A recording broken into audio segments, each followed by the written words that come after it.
ये शुरुआत है एक आंदोलन की, सरकार के खिलाफ बगावत की और कुछ अपनी मांगें मनवाने की। आप जो ये रैली देख रहे हो, आगे लोगों का हुजूम देखोगे, जन सैलाब देखोगे, इसको करने वाली है एक जनजाति, राजस्थान की मीणा जनजाति। मुझे और आपको इस आंदोलन को और इस जनजाति को समझना है, तो थोड़ा इनके इतिहास की तरफ हमें चलना होगा। ये बात है 1930 की, जब क्रिमिनल ट्राइब एक्ट 1871 के तहत एक पूरी जनजाति को अपराधी घोषित कर दिया जाता है और इस मीणा जनजाति पर जरायम पेशा जैसा काला कानून थोप दिया जाता है और पूरी जनजाति को एक अपराधी जनजाति घोषित कर दिया जाता है। इसके तहत मीणा समुदाय के प्रत्येक युवा को क्रिमिनल बना दिया और उसे 12 वर्ष का होते ही रोज थाने में हाजिरी लगाने के लिए मजबूर कर दिया था। कारण था अंग्रेजों के यहाँ लूटपाट और गरीबों को संपत्ति को बांट। लेकिन कुछ लोगों की वजह से पूरे समुदाय को अपराधी बनाना ये अन्याय था, अपराध था। दशकों तक इस प्रकार के इनके संघर्ष और अन्याय सहने के बाद भारत को तो आज़ादी मिल गई, लेकिन ये जनजाति 1952 में जाके इस प्रकार के काले कानून से अपने आप को आज़ाद करा पाई। इन्हें एसटी का दर्जा मिला, जिसकी वजह से इन्हें आरक्षण भी मिला। इन्होंने उसका सदुपयोग किया और अपने को आगे बढ़ाने का काम किया। अब हम वर्तमान में लौटते हैं। अगर वर्तमान की बात करें तो ये आंदोलन और ये बगावत और ये रैली सरकार के खिलाफ कुछ अपनी मांगें मनवाने के लिए की जा रही है, क्योंकि 66F धारा को हटाने के लिए लोग एकजुट हो चुके हैं और ये समाज एकजुट हो चुका है और अपने से किए गए भेदभावपूर्ण रवैये का विरोध कर रहा है और इसका सख्ती से निपटारा चाहता है, जिससे कि इस प्रकार की सरकार जो जाति देखकर भेदभाव करने की हिम्मत करती है, उसको ये एहसास हो सके कि लोकतंत्र में नागरिकों को समान दृष्टि से देखने का कार्य करना चाहिए। किसी को अलग अलग दृष्टि से देखने का नज़रिया छोड़कर सभी को समान लाभ पहुंचाने का कार्य करना चाहिए, जिससे कि लोकतंत्र भली भांति फूल सके और देश विकास की राह पर देश आगे बढ़ सके और अपनी जीत की इमारत लगे और देश को विकसित बनाने में सभी का योगदान हो। अब बात करते हैं मीणा जनजाति के प्राचीन इतिहास से लेकर अब तक जो बदलाव आया है। इस मीणा समुदाय ने आज हथियार छोड़े हैं और कलम उठाई है, उसी का अपने समाज को लाभ उठाने का पूरा भरपूर समाज प्रयास कर रहा है। लेकिन इनके सामने जब परिस्थितियां विपरीत होती हैं तो ये पुराने रूप में लौटने का प्रयास करते हैं, लेकिन इन्हें पता नहीं है कि ये षड्यंत्र है, इनके खिलाफ इनके विकास में अड़ंगा लगाने की कोशिश है। कुछ समूहों द्वारा इनके विकास को देखकर और इनकी इस प्रकार से आगे बढ़ने को देखकर जलन के कारण इन्हें फिर से उसी अराजकता और उसी प्रकार अपराधी बनाने की कोशिश की जा रही है। लेकिन इन्हें इस षड्यंत्र को समझना होगा और अपने को विकास की राह पर ले जाना होगा और इस प्रकार के जातियों से मतभेद और भिड़ना जो भी है उसको छोड़कर अपने विकास पर ध्यान देना होगा। नहीं तो ये समाज ने जो बुलंदियां हासिल की हैं उसको बहुत जल्दी खो देगा और फिर से उसी अराजकता और अपराध की दुनिया में अपना पैर रखेगा, तो इसके आने वाली पीढ़ियों को उसका भुगतान भुगतना पड़ेगा। इसलिए फ़ायदा इसी में है कि अपने विकास पर ध्यान दिया जाए, ना कि किसी समूह से टकराकर अपने विकास में बाधा डाली जाए और अपने को आगे बढ़ाने का काम किया जाए। इनका इस तरह पढ़ाई के प्रति लगाव और निष्ठा ये दिखाता है कि ये अपनी पढ़ाई से और एजुकेशन से कितना प्यार करते हैं और उसके लिए पूरी तरह और सब कुछ न्यौछावर करने के लिए तैयार हो जाते हैं, लेकिन अपने बच्चों को पढ़ाने के लिए पूरी जी जान लगा देते हैं। और बच्चे भी, युवा पीढ़ी भी अपने माँ बापों का साथ देती है और पूरी लगन और मेहनत के साथ ईमानदारी पूर्वक मेहनत करती है और दिन रात एक कर देती है, ताकि वो एक सरकारी नौकरी लगकर अपनी पीढ़ियों को आगे बढ़ाने का कार्य करें और अपने देश को भी और समाज को भी विकसित बनाने में अपना योगदान दें। लेकिन उन्हें ये समझना होगा कि उन्हें हथियार नहीं, उन्हें कलम उठाने की ही ज़रूरत है, क्योंकि ये लोकतंत्र में जिसके पास कलम है वो हर प्रकार से जीत सकता है। और साथ साथ में इन्हें एकजुट रहना होगा, तभी जाके ये समाज अपने को एकत्रित, संगठित और शक्तिवान बनाकर अपने हक और अधिकारों को इस सरकार से छीन सकता है और बचा सकता है। साथ में इस आदिवासी समुदाय को उन देश के तमाम आदिवासी समुदायों का साथ देना चाहिए जो कहीं पीछे रह गए हैं और इन सरकारों की तानाशाही और उनके खिलाफ षड्यंत्रों में फंसकर रह गए हैं। उनके जल जंगल ज़मीन को हड़पा जा रहा है, उनके साथ षड्यंत्र रच के उनकी प्रकृति के साथ खिलवाड़ किया जा रहा है। हर जगह जहाँ देखो वहाँ सिर्फ और सिर्फ आदिवासियों को ही उजाड़ने का काम किया जाता है।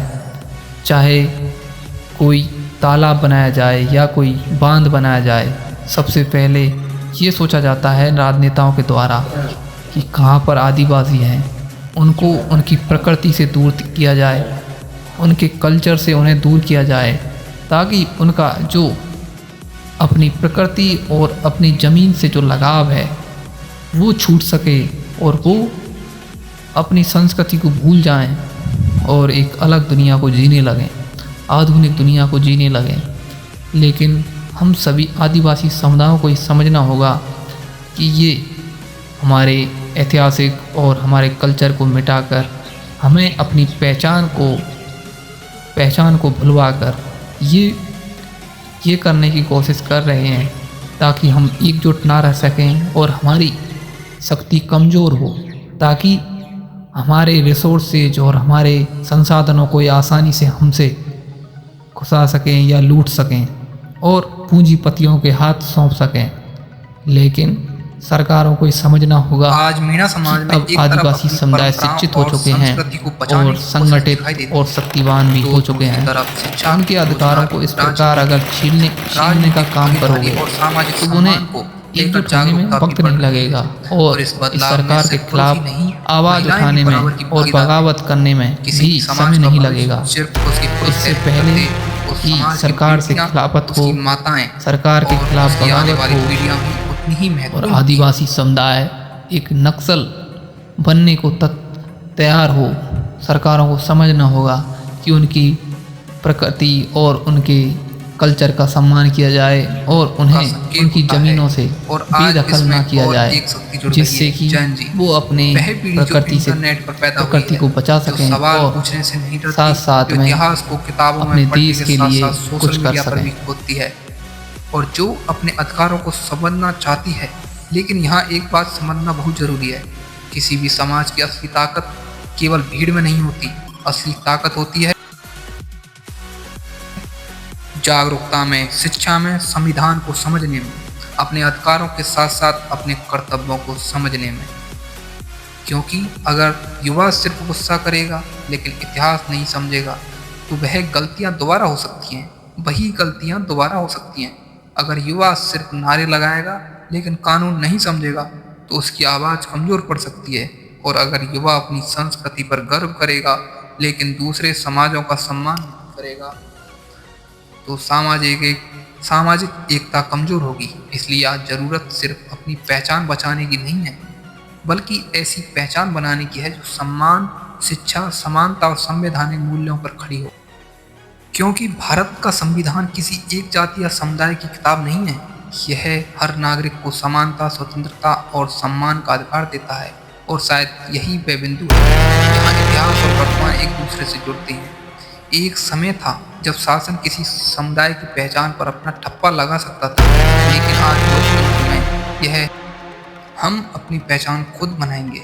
मीणा समाज की आज की पीढ़ी के सामने यही चुनौती है, अपनी संस्कृति को बचाना, अंधविश्वास को नहीं, अपनी परंपराओं का सम्मान करना लेकिन गलत प्रथाओं को नहीं, अपने अधिकारों के लिए आवाज़ उठाना लेकिन कानून और संविधान के दायरे में, और सबसे महत्वपूर्ण शिक्षा को अपनी सबसे बड़ी ताकत बनाना।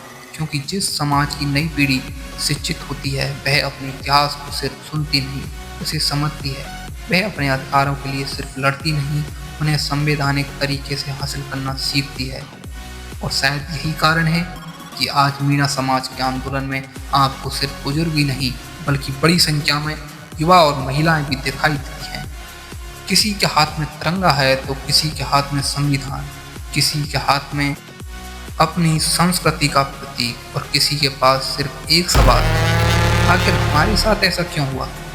लेकिन इस सवाल का जवाब सिर्फ गुस्से से नहीं मिलेगा, इसके लिए इतिहास पढ़ना पड़ेगा, दस्तावेज देखने पड़ेंगे, कानून समझने पड़ेंगे, और यह भी समझना पड़ेगा कि अतीत में हुई गलतियों को वर्तमान में दोहराने से कैसे रोका जाए।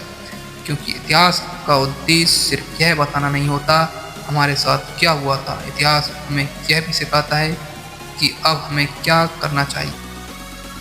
ये किसी महाकुंभ के मेले से कम नहीं है। ये भीड़ बताती है कि इनके अंदर गुस्सा कितना है।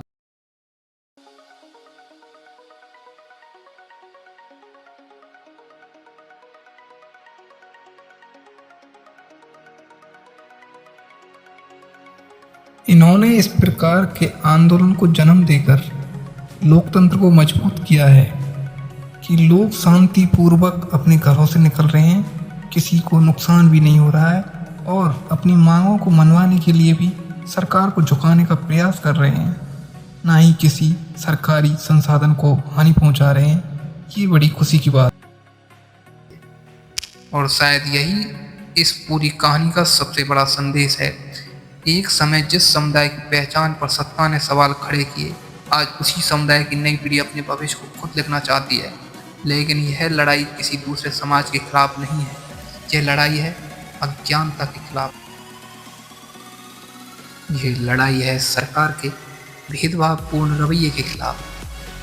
सरकार हो चाहे प्रजातंत्र हो चाहे लोकतंत्र हो, उनमें जो शासन प्रशासन होता है उसकी जिम्मेदारी होती है कि वो सभी नागरिकों को एक दृष्टि से देखने का काम करे और किसी के साथ भेदभावपूर्ण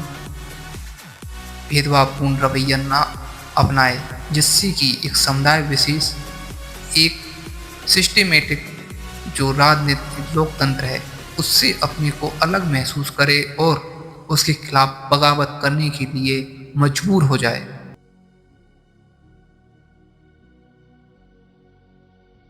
आम नागरिक सरकारों से बगावत करने पर उतारू हो जाएंगे और इस सरकार को बहुत जल्दी संभलने की ज़रूरत है, नहीं तो आने वाला वक्त प्रतिकूल होगा और अपने ही जाल में फंसते हुए सरकार अपने को देखने के लिए विवश होगी और एक बगावत को देखेगी जिसका मुकाबला सरकार नहीं कर पाएगी। ये समझ नहीं आता कि सरकारें आंदोलनकारियों से वार्तालाप क्यों नहीं करती और उनकी समस्याओं को क्यों नहीं सुनती। नागरिकों से देश बना है और देश के नागरिक ही इन नेताओं को बनाने का काम करते हैं, इनको चुनने का काम करते हैं। तो नेताओं को नागरिकों के ही अनुसार चलना चाहिए, क्योंकि वो दो चार नेता जो अपने आप को राजा समझने लगते हैं वो भूल जाते हैं कि वो उन्हीं लोगों द्वारा बनाए गए हैं जो उनसे ये कह रहे हैं कि हमारी बातें मानो, हमारी बातें सुनो।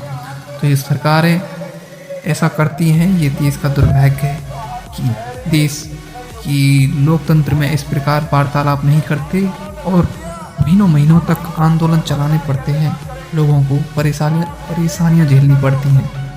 ये सरकारों को बहुत जल्दी समझना होगा कि वार्तालाप से ही किसी समस्या का समाधान होता है। किसी को इग्नोर करोगे तो उनका विश्वास उठेगा राजनेताओं पर और इस व्यवस्था से।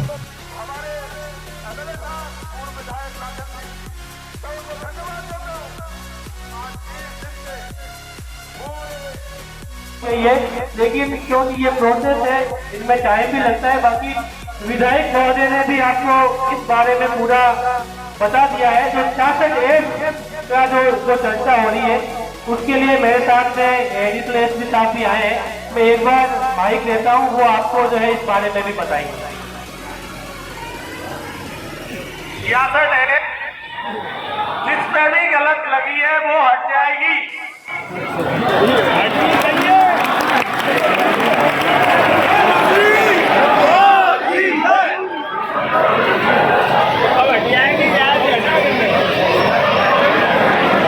अरे भाई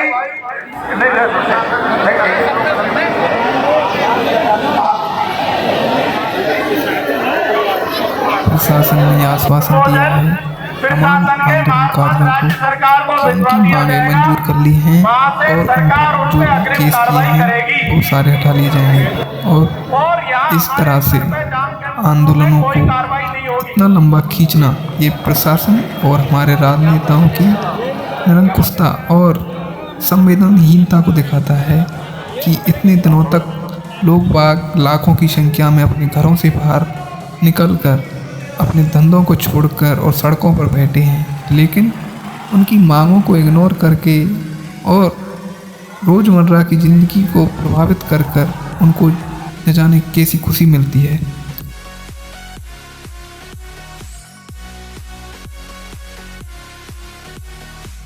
आपको अगर ये वीडियो पसंद आई है तो इसको लाइक कर सकते हैं और इस चैनल को सब्सक्राइब कर सकते हैं और बता सकते हैं कि आगे का वीडियो किस विषय पर बनाना है।